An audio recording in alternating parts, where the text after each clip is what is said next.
तर नमस्कार शेतकरी बांधवांनो.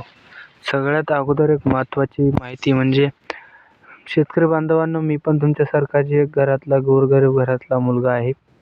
तर त्यासाठी तुम्हाला फक्त माझ्यासाठी एक लाईक आणि सबस्क्राईब आधी करून ठेवा. ते तुमची एक सबस्क्राईब मला खूप महत्त्वाची आहे आणि लाईकसुद्धा.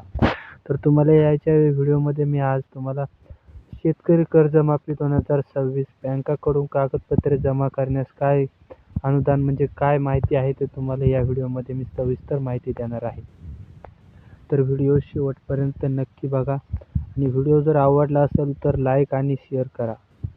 तर चला मित्रांनो, शेतकरी कर्जमाफी 2026 बँकाकडून कागदपत्रे जमा करण्यास सुरुवात. जाणून घ्या नेमकं सविस्तर काय माहिती आहे. तर नंबर 1ला आहे शेतकरी कर्जमाफी 2026 म्हणजे सध्याची स्थिती काय आहे तर ती जाणून घेऊया. महाराष्ट्र सरकारने शेतकरी कर्जमाफीविषय पुन्हा पुढे आणला आहे. तर फार्मर लोन विनर 2026 या अंतर्गत तज्ज्ञ समिती स्थापन करण्यात आली आहे, जी एप्रिल 2026 पर्यंत अहवाल सादर करेल आणि नंतर 30 जून 2026 पर्यंत कर्जमाफी निर्णय निश्चित करण्याचा अंदाज व्यक्त केला जात आहे. महत्त्वाचे म्हणजे अद्याप सरकारने औपचारिकपणे कर्जमाफी लागू झाली आहे अशी घोषणा केलेली नाही, पण बँक आणि सरकारने सध्या कर्जमाफी गोळा करण्याची प्रक्रिया सुरू केली आहे. बँकाकडून कागदपत्रे जमा करण्याची प्रक्रिया काय आहे तर ती जाणून घेऊया.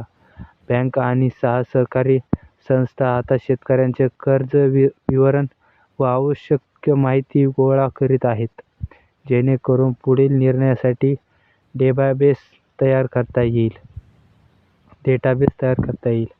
तर सामान्यपणे मागील काही कागदपत्रे तर जाणून घेऊया. तर तुम्ही खालील कागदपत्रे तयार ठेवा जे मी सांगणार आहे. तर बँक खाते तपशील आणि खाते क्रमांक, IFSC कोड, हे 3 गोष्टी तुम्हाला खूप महत्त्वाच्या आहेत. आणि नंबर 2 आधार कार्ड.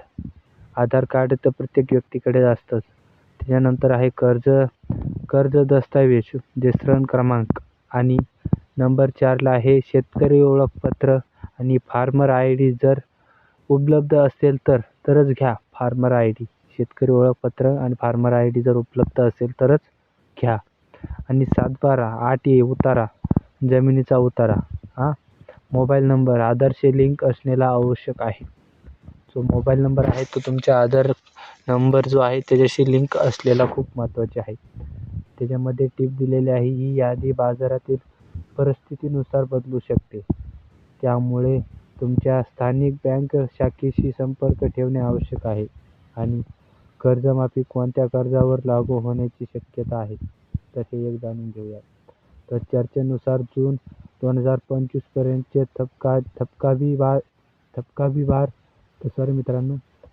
थकबाकीदार शेतकरी कर्ज यादीत येण्याची शक्यता आहे. परंतु अंतिम निर्णय करण्याच्या समितीने अहवालानंतर अधिकृत पद्धतीने घोषित केलेली आहे. तर काय अपेक्षित केलेली आहे तर ते एक जाणून घेऊया. डेटा गोळा करण्याची प्रक्रिया सुरू झाली आहे, म्हणजे शेतकऱ्यांनी कागदपत्रे बँकेत जमा करायला सुरुवात केली आहे. अधिकृत कर्जमाफीचा निर्णय जसे रक्कम माफ होईल, यादी कशी तयार होईल ही इतर नंतर शासन आणि बँकांच्या परिपत्रकानुसार येईल.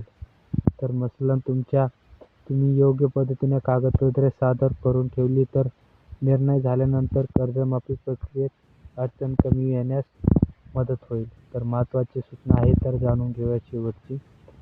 तर ही माहिती सध्या सरकारने निर्णयावर आधारित औपचारिक घोषणा नव्हे तर प्रस्तावित प्रक्रिया आणि माध्यमातून सुरू केलेली आहे.